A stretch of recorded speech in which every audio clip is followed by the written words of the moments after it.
Hi everyone, so welcome back once again. तो चलिए let's continue the series of mastering chemistry in 4 months. And yes, यहाँ पे 70 से काफी ज्यादा मार्क्स हम स्कोर करेंगे.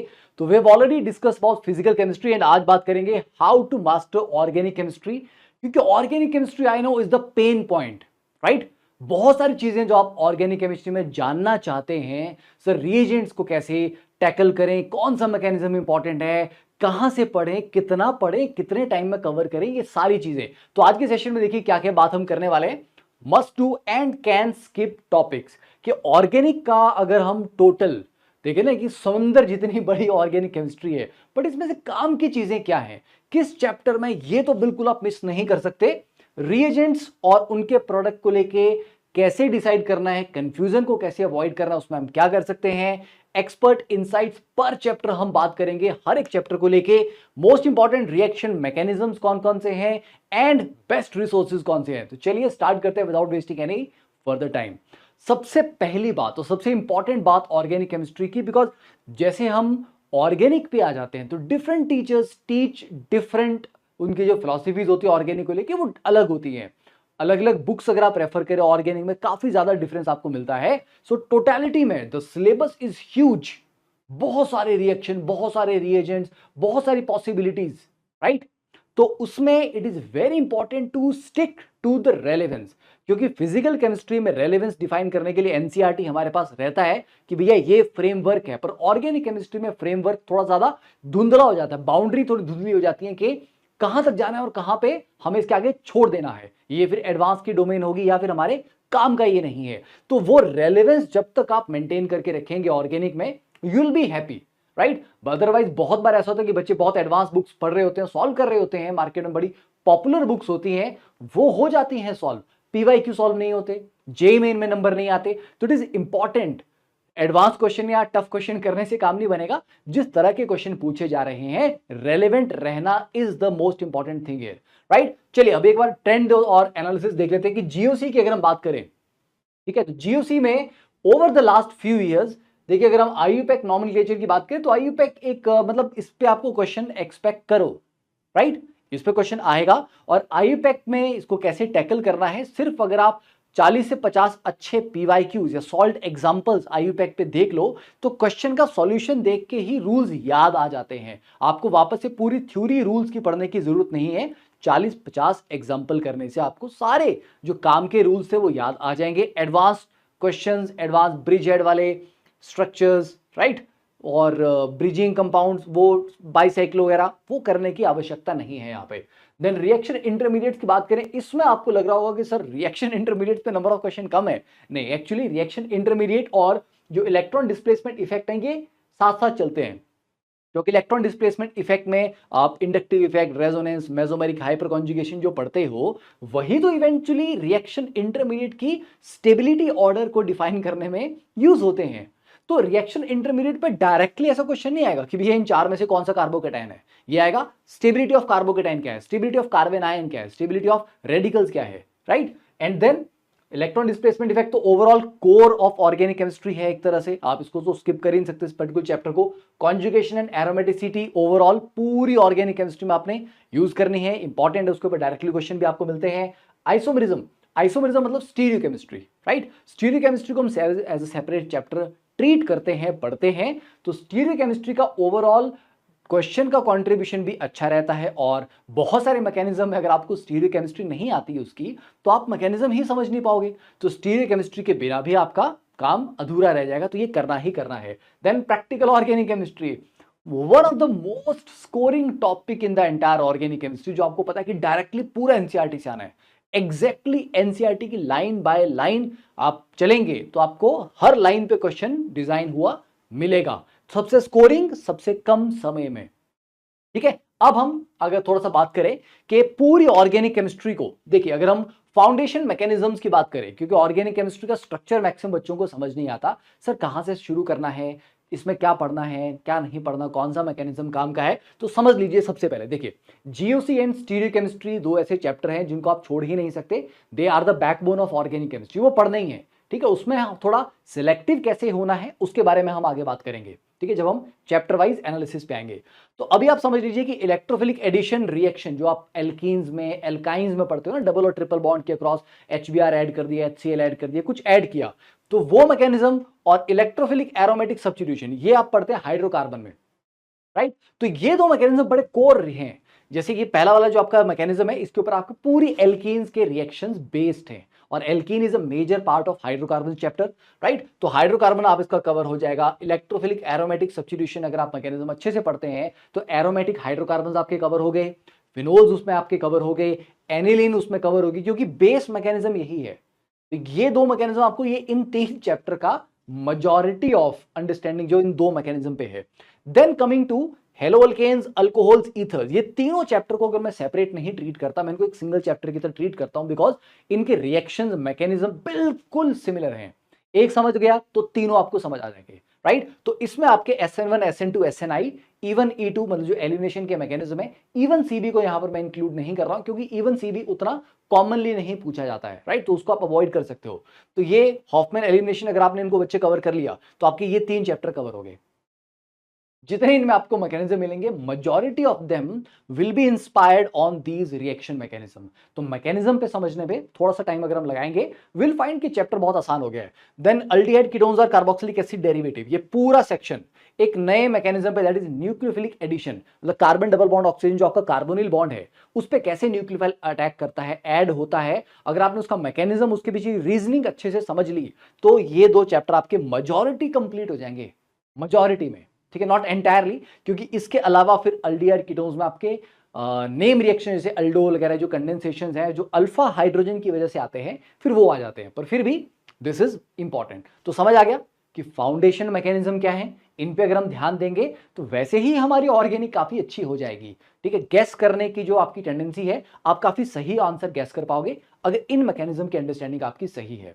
Then chapter that you cannot skip, जैसे मैंने आपको बताया GOC फंडामेंटल है, स्टीरियोकेमिस्ट्री फंडामेंटल है, POC मोस्ट स्कोरिंग टॉपिक है एंटायर ऑर्गेनिक का, क्योंकि डायरेक्टली एनसीईआरटी से आपको इसमें क्वेश्चन आ रहा है, तो ये तो छोड़ने ही नहीं है, ठीक है। और दूसरी बात, एक बड़ी इंपॉर्टेंट बात, ऑर्गेनिक बच्चे सारी ना कंटिन्यूटी में चलती है।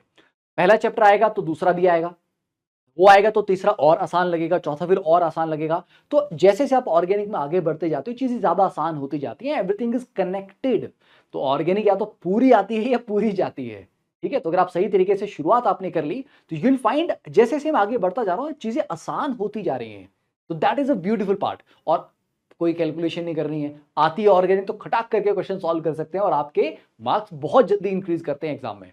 देखिए, अब mastering reagents and there uses, काफी बच्चों के डाउट था, सर रीएजेंट कैसे याद करें, ये क्या करता है, वो वाला रीएजेंट क्या करता है। देखिए, सबसे पहला तरीका, understand why reagent reacts the way it is.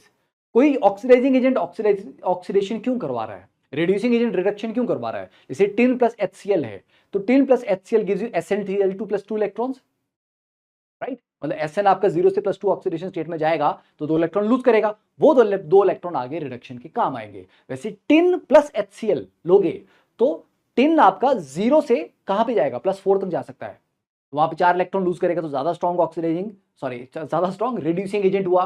तो वैसे ही अगर हम बात करूं कि ऑक्सीमर्क्यूरेशन डीमर्क्यूरेशन की बात करें, ठीक है, 2 पार्ट में होता है, ऑक्सीमर्क्यूरेशन देन डीमर्क्यूरेशन। तो समझना कि ये जो मर्क्यूरिक एसिटेट पहले स्टेप में दिया होता है, ये मर्क्यूरिक एसिटेट क्या कर रहा है, फिर अगले स्टेप में जो NaBH4 है क्या कर रहा है। तो जब आप किसी रिएक्शन को पढ़ते हुए ध्यान देते हो कि यार ये रिएजेंट कर क्या रहा है यहाँ पे, तो आपको उसका पर्पस समझ आता है। जैसे जैसे आपको उनके पर्पस समझ आने लगते हैं, फिर अब कोई नया रिएजेंट होगा ना तो आप समझ पाओगे यार ये किस तरह का है, ये ऑक्सीडाइजिंग बिहेवियर शो कर सकता है या फिर रिडक्शन बिहेवियर शो करेगा, अगर अटैक करेगा ये इलेक्ट्रोफाइल का कैरेक्टर रखता है या फिर ये न्यूक्लियोफाइल का कैरेक्टर रखता है, समझ गए। तो अगर आपको कैरेक्टर समझ आ गया रिएजेंट का, तो ये किस तरीके से अटैक करेगा वो भी आपको समझ आने लगेगा। तो दैट इज इंपॉर्टेंट। इसलिए मैकेनिज्म को ब्लाइंडली नहीं पढ़ना है, समझते हुए पढ़ना है। पहली चीज, पहला तरीका, summarize all reaction in 1 chapter through chart, ठीक है। अब चार्ट की बात अगर मैं आपको बोलूं, चार्ट कैसा, देखिए आपने कभी इस तरह से बनाया क्या, जैसे ए को इससे रिएक्ट किया तो बी बना, फिर किसी और से रिएक्ट किया फिर सी बना, फिर आगे रिएक्ट किया फिर डी बना, फिर आगे ई बना। इस तरह से करते हुए ये जो सीक्वेंशियल रिएक्शंस हैं, मैं पूरे चैप्टर के सारे इंपॉर्टेंट रिएक्शंस को इस तरह से 10-15 रिएक्शन के सीक्वेंस में कवर कर सकता हूं। और वो मेरे को एक चार्ट देखना, और पूरे चैप्टर के मेन जो रिएजेंट्स थे वो उसी चार्ट में मैंने समराइज भी कर दिए। तो प्रैक्टिस भी हो गई और मेरी समरी भी हो गई, और रिवाइज करने के लिए बहुत अच्छा हो गया वो। देन ऑक्सीडाइजिंग रिएजेंट्स को अलग से नोट डाउन करो, रिड्यूसिंग वालों को अलग से करो, कौन स्ट्रॉन्ग है, मॉडरेट है, वीक है, राइट। तो उससे आपको ऑक्सीडेशन और रिडक्शन करने वाले रिएजेंट कौन कौन से हैं याद रहेंगे, और रिवाइज करने के लिए एक सिंगल पेज पे आप उनको लिख सकते हो। List on all important named reaction, 3 से 4 पेज लगते हैं मैक्सिमम, 3 से 4 A4 शीट्स। कैसे, ये आपका से A4 शीट है, ठीक है। इसको अगर हम एक A4 शीट को 3 पार्ट में डिवाइड करके सोचे तो बच्चे यहां पे आपने बस रिएक्शन लिखना है, उसके रिएजेंट क्या है, उस जनरल रिएक्शन लिख दिया, और उसके की पॉइंट्स, इसमें ऐसा होता है, सिन एडिशन हो रही है, एंटी एडिशन हो रही है, फ्रंट से अटैक हो रहा है, बैक अटैक हो रहा है, वो जो की पॉइंट्स है वो यहाँ लिख दो। फिर यहाँ पे आपका दूसरा आ जाएगा, यहाँ पे आपका तीसरा आ जाएगा। मैं अपने टाइम पे जब प्रिपरेशन कर रहा था स्कूल टाइम पे, तो मैंने फाइनली जब नोट्स बनाए थे तो पूरी ऑर्गेनिक केमिस्ट्री 4-5 पेजेस में कवर हो गई थी मेरी। यस, पूरी ऑर्गेनिक केमिस्ट्री फाइनली जब लास्ट नोट्स बने थे। अब वो नोट्स नहीं है मेरे पास, नहीं तो मैं आपको दिखाता वो। तो ऐसे ही मैंने तो एक पेज पे कम से कम 8 नेम रिएक्शन लिखे हुए थे एक साइड पे, तो 2 फ्रंट बैक मिला के कम से कम 16। तो मेरे पास 3 पेज थे और 3 पेज में सारे नेम रिएक्शंस, उसके की पॉइंट्स छोटे छोटे करके मैंने पूरा लिख रखा था। तो 3 पेज में सारे नेम रिएक्शंस हो गए, रिवाइज करना भी आसान और कॉन्फिडेंस भी, ये 3 ही पेज तो पढ़ने हैं, राइट। तो इस तरीके से अब देखिए, जैसे आपको मैं चार्ट वाला मेथड बोल रहा था, ये रिएक्टेंट है, इसको KCN से ट्रीट किया, ये बना, फिर LAH से ये हुआ, HNO2 से ये हुआ। इस तरीके से क्या है ना, बहुत सारे रिएक्शंस, रिएजेंट्स इकट्ठे समराइज भी हो जाते हैं और रिवाइज भी हो जाते हैं, ठीक है। जैसे मैं रिएक्शन का आपको बोल रहा हूं, हेलोफॉर्म रिएक्शन है, this is from crash course, क्योंकि क्रैश कोर्स के सारे नोट्स हैंड रिटन है, पूरा कंटेंट हैंड रिटन है केमिस्ट्री का। तो यहां पे देखिए हेलोफॉर्म में डायरेक्टली जी ये बना, ओके, डायरेक्टली तो ये बना, रिक्वायरमेंट इसकी क्या है वो लिख दी, साथ में अब मैकेनिज्म देखोगे तो वो भी स्टेप बाय स्टेप पूरा ही मेंशन कर दिया है। तो इतने से पार्ट में, अब ये A4 शीट का 1/3 का 1/4 में आ जाएगा ये। वैसे प्रेपरेशन ऑफ कार्बोक्सिलिक एसिड, तो कार्बोक्सिलिक एसिड की प्रेपरेशन के जो मेजर रिएक्शंस हैं वो इतने से पार्ट में समराइज हो गए। तो स्मार्ट नोट्स बड़ा इंपॉर्टेंट है, ऑर्गेनिक में बहुत हेल्प करते हैं, ठीक है। अब आते हैं बच्चों चैप्टर वाइज एनालिसिस की, डिटेल में करेंगे, तो do watch it till the end. आपको इससे ज्यादा बेहतर इंफॉर्मेटिव वीडियो ऑर्गेनिक पे मुझे नहीं लगता भी मिलेगा, तो प्लीज वॉच इट, उसके अकॉर्डिंग फिर आप आगे अपना प्लान करिए क्या करना है। देखिए GOC की अगर बात करें तो IUPAC नॉमेनक्लेचर मैंने कहा जस्ट कुछ सॉल्व एग्जांपल अगर आप कर लें, देख लें, आपका रिवाइज हो जाएगा, पूरी थ्योरी को फिर से पढ़ने की जरूरत नहीं है। इलेक्ट्रॉन डिस्प्लेसमेंट इफेक्ट बहुत इंपॉर्टेंट है, एरोमेटिसिटी बहुत इंपॉर्टेंट है, इसमें खास करके रेजोनेटिंग स्ट्रक्चर सही से ड्रॉ कर पाना, उनकी स्टेबिलिटी को कंपेयर कर पाना, कौन सा ज्यादा स्टेबल है कौन सा कम है, हाइपर कॉन्जुगेशन अप्लाई करना, मेसोमेरिक इफेक्ट अप्लाई कर पाना, ये इस पे फोकस करें। देन रिएक्शन इंटरमीडिएट्स में आपको कार्बोकेटाइन कार्बेनाइन पे ज्यादा फोकस करना है। रेडिकल्स ठीक है, बहुत ज्यादा उसके ऊपर स्टेबिलिटी पे क्वेश्चन नहीं आते हैं, और कार्बीन्स, नाइट्रीन्स, बेंजाइन वगैरह उनको अवॉइड भी कर सकते हो अगर आपने नहीं पढ़ी है पहले तो, राइट। और जितना प्रैक्टिस करेंगे MCQ, उसी से आपका ये पूरा रिवाइज हो जाएगा, क्योंकि MCQ में हर तरह के जो आपके क्वेश्चन बनते हैं वो हैं, और वहीं से आपकी थ्योरी भी आपको समझ आ जाएगी। एसिडिटी बेसिसिटी के ऊपर भी, फिनोल्स, उसके डेरिवेटिव के एसिडिटी ट्रेंड्स, कार्बोक्सिलिक एसिड उसके डेरिवेटिव्स के एसिडिटी ट्रेंड, वो आपका एसिडिटी साइड में ज्यादा कॉमन वही क्वेश्चन आते हैं, और बेसिसिटी में अमीन्स के आपको मोस्टली क्वेश्चन पूछे जाते हैं। तो उसमें भी अगर आप क्वेश्चंस से प्रैक्टिस करेंगे तो भी आपका बहुत अच्छे से रिवीजन यहाँ पे हो जाएगा, राइट। और अमीन्स में थोड़ा सा ध्यान देना, क्योंकि NCERT में भी कुछ इंफॉर्मेशन है अमीन्स चैप्टर में बेसिसिटी को लेके, उस पर भी कई बार डायरेक्टली क्वेश्चन पूछे गए हैं, ठीक है, कि बहुत ही out of the box beyond book वाले ट्रेंड न जॉन नॉर्मली नहीं पूछे जाते एसिडिटी बेसिसिटी में। तो बड़े ही कॉम्प्लेक्स टेढ़े मेढ़े जैसे स्ट्रक्चर्स की एसिडिटी बेसिसिटी कंपेयर करने मत बैठ जाना, stay to the point, relevant रहना इंपॉर्टेंट है। इसलिए पहले PYQ करिए, उससे आपको आइडिया लगेगा कि पिछले इतने सालों में किस तरीके का, किस लेवल तक का क्वेश्चन पूछा गया है, मुझे उसी लेवल तक खुद को रिस्ट्रिक्ट करना है। देन प्रैक्टिकल ऑर्गेनिक केमिस्ट्री में तो मैंने कहा डायरेक्टली NCERT से क्वेश्चन आता है एवरी टाइम, बस वो उतना आपने डायरेक्टली पढ़ना है, ठीक है। देन स्टीरियो केमिस्ट्री में टॉटोमरिज्म, जैसे अगर मैं स्ट्रक्चरल आइसोमरिज्म की बात करूं तो टॉटोमरिज्म उसमें सबसे इंपॉर्टेंट है ना, चेन पोजीशन वगैरह वो उतनी इंपॉर्टेंट नहीं है। टॉटोमरिज्म में भी कि 4 स्ट्रक्चर में से कौन सा टॉटोमरिज्म करेगा कौन सा नहीं करेगा, इस तरह की चीज के ऊपर आप फोकस करें, वो ज्यादा क्वेश्चन पूछे जाते हैं। ज्योमेट्रिकल आइसोमरिज्म कौन कौन शो करेगा, डबल बॉन्ड्स में, रिंग स्ट्रक्चर्स में, है ना, उसके ऊपर। और ज्योमेट्रिकल आइसोमरिज्म का EZ नेमिंग हो गया, तो उसके ऊपर फोकस करें। और ज्यादा थोड़ा सा पढ़ना है तो आप एलीन्स में भी ज्योमेट्रिकल आइसोमरिज्म कब होता है वो केस देख सकते हो। अब मैं कैन स्किप टॉपिक क्यों नहीं इंक्लूड किए, क्योंकि ऑर्गेनिक का सिलेबस डिफरेंट डिफरेंट टीचर्स अलग अलग तरीके से पढ़ाते हैं, डिफरेंट डिफरेंट बच्चों ने अलग अलग चीजें पढ़ी होती है। तो वो कैन स्किप वाली चीजें मैं लिख में बहुत कुछ सकता हूँ, ये भी छोड़ दो वो भी छोड़ दो, जो छोड़ना है उसके बारे में क्यों बात करें, जो करना है उसी पे फोकस करिए। इसके अलावा जो भी एडिशनल है, अगर आपको वो आता है तो बहुत अच्छी बात है, नहीं आता है तो इसका मतलब है फिर आप उसको अभी मत करो, है ना। Stay focused on this part. ये रिमार्क्स आपको हेल्प करेंगे कि इसमें भी क्या करना है और कैसे करना है। जैसे plane of symmetry, centre of symmetry की जानकारी जरूरी है, क्योंकि 4 कंपाउंड में से कायरल कौन है नहीं है वो आप इनको यूज करके ही बता पाओगे, राइट। और उसमें थोड़ा और डिटेल में जाना है तो एट्रोपिसोमरिज्म, है ना, एट्रोपिसोमर्स क्या होते हैं उसके बारे में तक आप जा सकते हो। देन आरएस नेमिंग आपको आनी चाहिए, क्योंकि दो कंपाउंड आपस में एनेंशियोमर हैं कि डायस्टीरियोमर हैं, कैसे रिलेटेड है वो आरएस नेमिंग से भी सॉल्व होता है।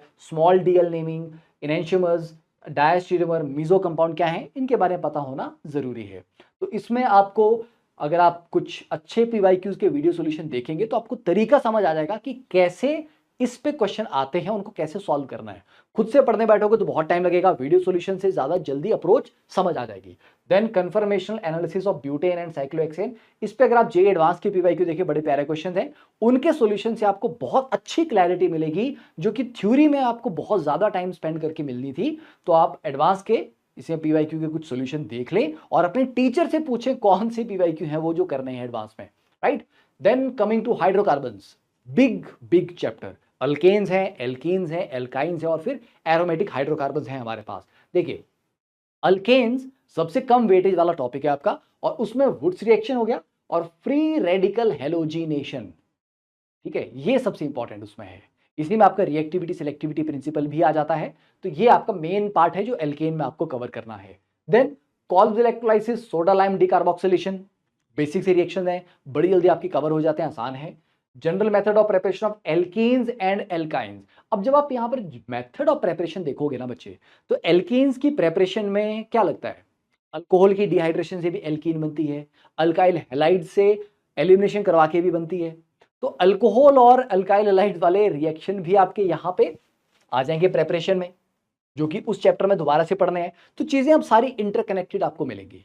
एक का जो प्रेपरेशन रिएक्शन है वो दूसरे कंपाउंड का केमिकल रिएक्शन होगा, तो हर चैप्टर में वो पुराने पुराने रिएक्शन भी रिवाइज होते चलेंगे, ठीक है। तो general method of preparation of alkene alkyne, alkenes खास करके ज्यादा इंपॉर्टेंट है। इलेक्ट्रोफिलिक एडिशन का मैकेनिज्म पूरा समझना बहुत जरूरी है। Addition of halogen across the double bond, addition of HX, addition of HOCl, HOBr, मतलब हेलोजन प्लस वाटर, है ना, वो HOX वाला केस। देन वाटर की एडिशन, एसिड कैटालाइज हाइड्रेशन जिसको बोलते हैं।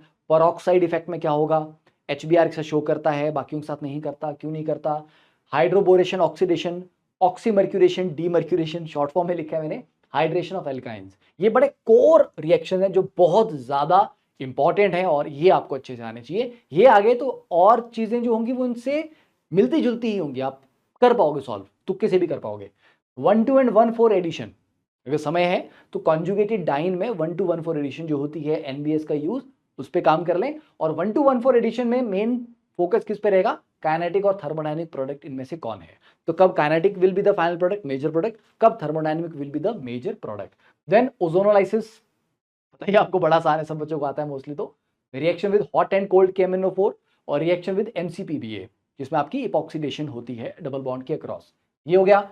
फिर एरोमेटिक वाले पार्ट में देखिए तो एरोमेटिक का जो की मैकेनिज्म है आपका, that is electrophilic aromatic substitution, SCAR, right. वो अगर आपने कर लिया तो प्रेपरेशन ऑफ बेंजीन तो इंपॉर्टेंट है, उस पर तो डायरेक्टली एक बार क्वेश्चन आते हैं, उसमें तो दिमाग नहीं लगाना है, याद कर लिया तो डायरेक्टली आंसर आ जाएगा। SCAR मैकेनिज्म हो गया। फिर अब मैकेनिज्म्स में भी है, देखो SCAR में ही आपका नाइट्रेशन, हेलोजिनेशन, सल्फोनेशन वो उसी में कवर हो गए। उसके अलावा फ्रीडल क्राफ्ट के reactions, acylation, alkylation, side chain की ऑक्सीडेशन होगी, साइड चेन की हेलोजिनेशन होगी और रिएक्शन विद ग्रिग्नार्ड रिएजेंट, ये आपके मेन है। अब इसमें मैंने एरोमेटिक न्यूक्लियोफिलिक सब्स्टिट्यूशन को इंक्लूड नहीं किया, जिसमें आपको benzyne mechanism, addition elimination, elimination addition दोनों आते हैं, क्योंकि अगर आपने पढ़ रखा है पहले तो अच्छी बात है, अभी करने जाओगे उसके ऊपर क्वेश्चन आने के चांसेस रिलेटिवली कम होते हैं और उसमें टाइम भी लगता है। तो इसलिए अगर पहले से आता है तो अच्छी बात है, नहीं आता है तो छोड़ सकते हो for the time being, right. और उसमें वो जो आपका एरोमेटिक न्यूक्लियोफिलिक सब्स्टिट्यूशन है उसकी जगह अगर आप सिर्फ NCERT से डोज प्रोसेस कर लें, ठीक है, दैट इज सफिशिएंट। वो उसी में आपका कवर हो जाएगा कि कैसे विड्रॉइंग ग्रुप लगाने से न्यूक्लियोफिलिक सब्स्टिट्यूशन ज्यादा आसान होती जाती है। ठीक है, तो ये समझ आ गया आपको। नेक्स्ट वन, अब अल्काइल और अराइल हाइड्राइड। अब देखो धीरे धीरे से आगे बढ़ेंगे ना, टॉपिक थोड़े से कम होते जाएंगे और इंटर रिलेशन डेवलप हो जाएगा। Preparation of halo alkanes. तो प्रेपरेशन ऑफ हेलो अल्केन क्या है? डबल बॉन्ड पे अक्रॉस मैंने हेलोजन ऐड किया या HX ऐड किया तो हेलो अल्केन ही बने। तो ये preparation of alkane, halo alkanes में एल्कीन्स की रिएक्शन आपके यहाँ पे आएंगे। वो कॉमन पॉइंट हो गया, तो उतना सिलेबस समझ लो आपको कम हो गया एक तरह से। तो इसमें आपको जो मेन मेहनत करनी है SN1, SN2, SNI, E1, E2 और इनके ऊपर बेस्ड जो फिर आगे रिएक्शन है। ओके, जैसे SN1, SN2 वाले तो काफी सारे रिएजेंट्स होंगे जो SN1 और SN2 से रिएक्ट करते हैं, तो मैकेनिज्म समझ आ गया तो फिर उन रिएजेंट्स का रोल और रिएक्शन भी समझ आ जाएगा। एलिमिनेशन, कब आपके पास एक से ज्यादा एल्कीन्स बन जाएंगी, कौन सी मेजर होगी कौन सी नहीं, कब हॉफमैन प्रोडक्ट मेजर बनेगा, कब सेटसेफ बनेगा। ठीक है, और टू द पॉइंट रहना, बहुत कॉम्प्लेक्स क्वेश्चन करने की कोशिश नहीं करनी। ऑर्गेनिक में staying relevant is the key. Finkelstein reaction एक इंपॉर्टेंट नेम रिएक्शन हो गया, Hunsdiecker reaction, Hofmann and Saytzeff product. ठीक है, अब ये आपने कर लिए। अब बोलोगे सर बस इतना ही, बस दैट्स इट, सब रिलेटेड है। ठीक है, अब आगे आओ, देखो अल्कोहल्स, फिनोल एंड ईथर्स में preparation of alcohols, ethers and phenols. Repeated mechanism आपको मिलेंगे। फिनोल की प्रेपरेशन आपका कहां से आ जाएगा? आपके जो एरोमेटिक के अपने मैकेनिज्म पढ़े थे वहां से रिलेटेड होंगे वो। ठीक है, वैसे कुछ अलग भी होंगे फिनोल की प्रेपरेशन के लिए, पर रिलेटेड वहां से होंगे, तो आपको लगेगा कि हाँ मिलता जुलता है। पिनेकोल पिनेकोलोन रीअरेंजमेंट एक बहुत इंपॉर्टेंट नेम रिएक्शन है अल्कोहल में।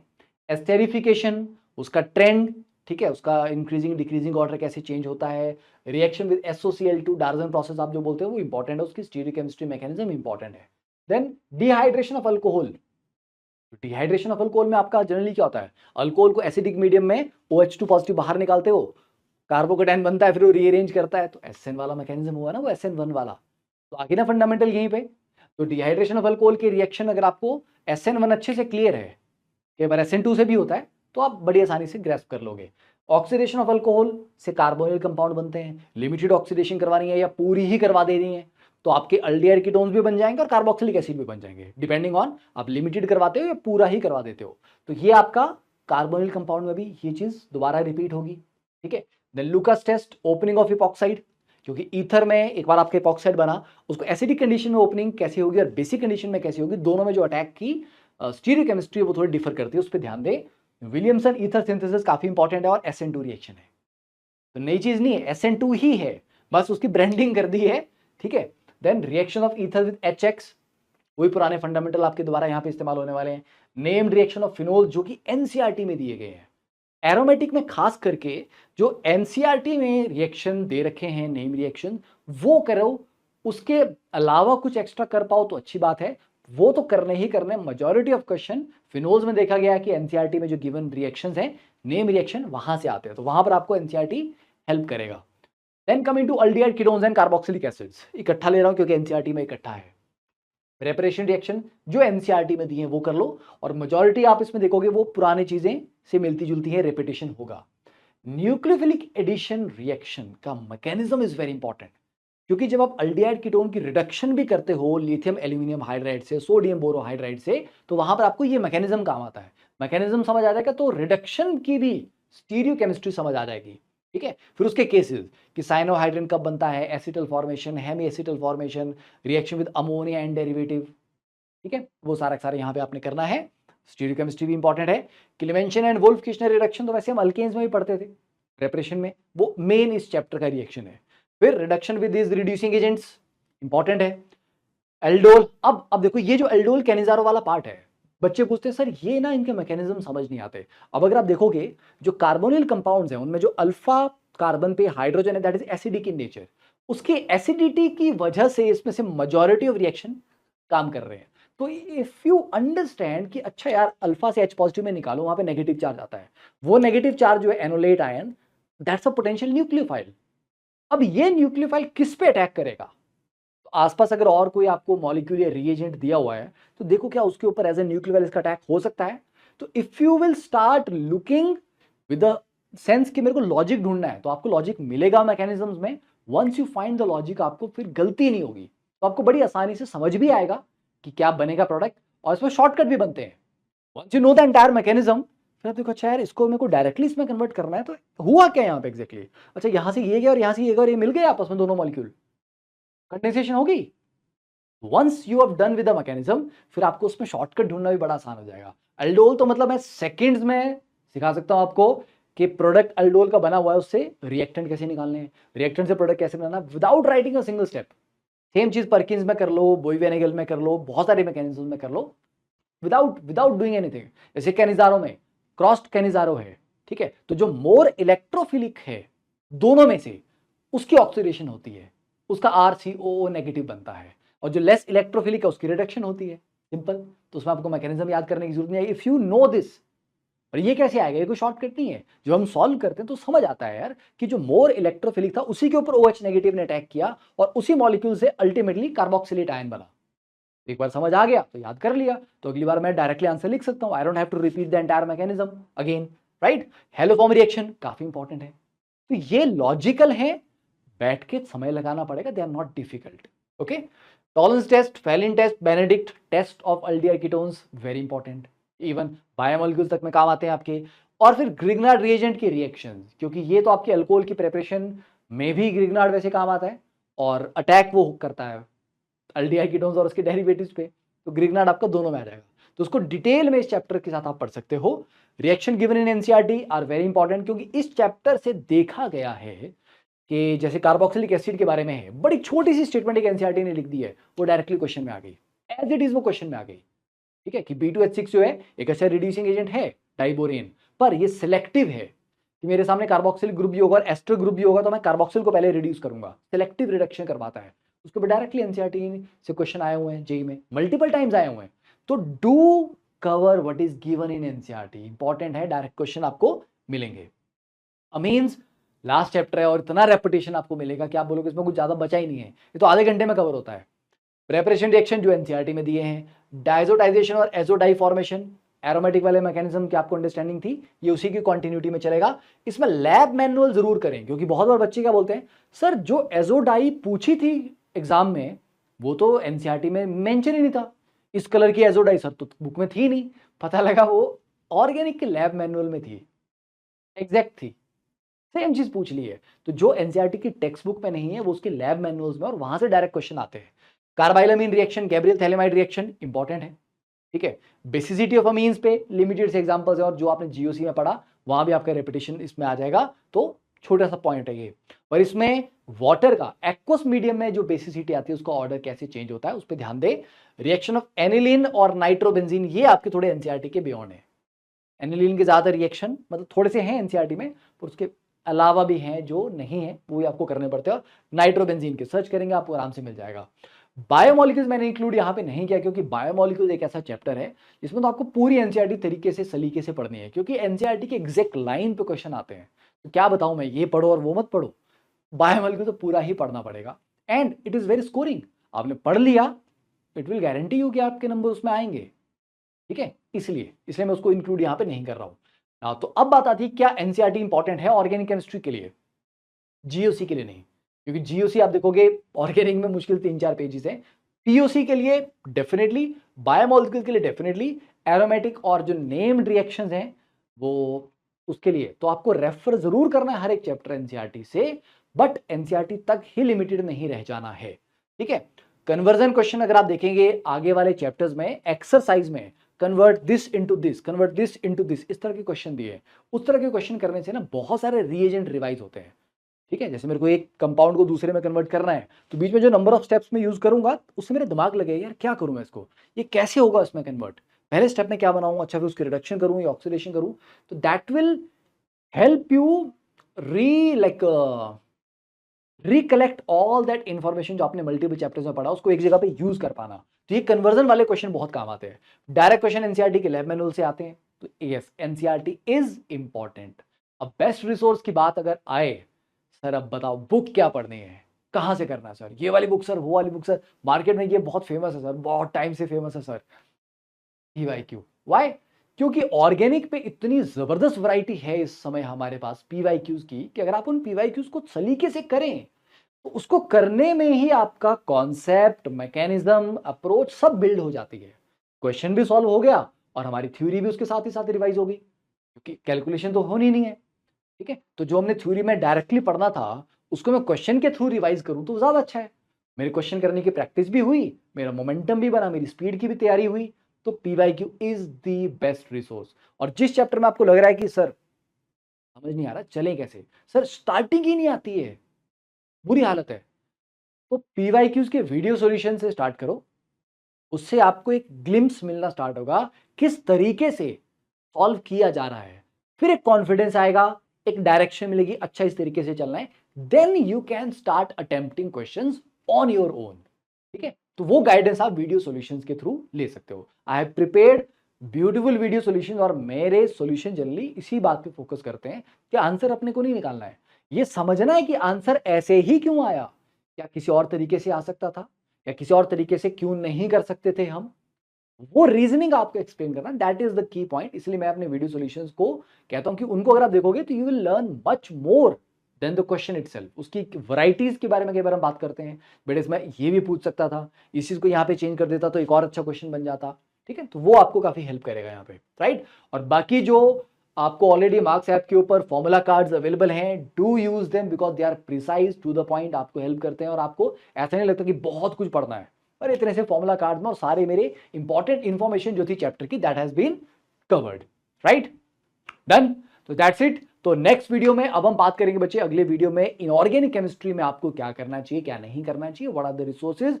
और अब क्योंकि इनऑर्गेनिक केमिस्ट्री में सिलेबस काफी आपका रिड्यूस हो चुका है, तो बाकी जो सिलेबस है वो बड़ा इंटरेस्टिंग है। अब वो लॉजिकल ज्यादा है, रट्टा बेस बिल्कुल कम हो चुका है। ठीक है, तो उसमें अपना स्कोर आप बहुत इजीली मैक्सिमाइज कर सकते हो because now it is more logical. तो उसके रिगार्डिंग इनऑर्गेनिक में क्या क्या आपके पेन पॉइंट्स हैं, do let me know in the comment section. And इस वीडियो में आपको क्या अच्छा लगा, और अभी भी आपको लगता है कि सर कुछ और आपकी क्वेरीज रह गई हैं, do let us know in the comments. और अच्छा लगे तो शेयर करना। ठीक है, wishing you all the best, आप अच्छे से तैयारी करें और आपका जबरदस्त स्कोर आए। चलिए।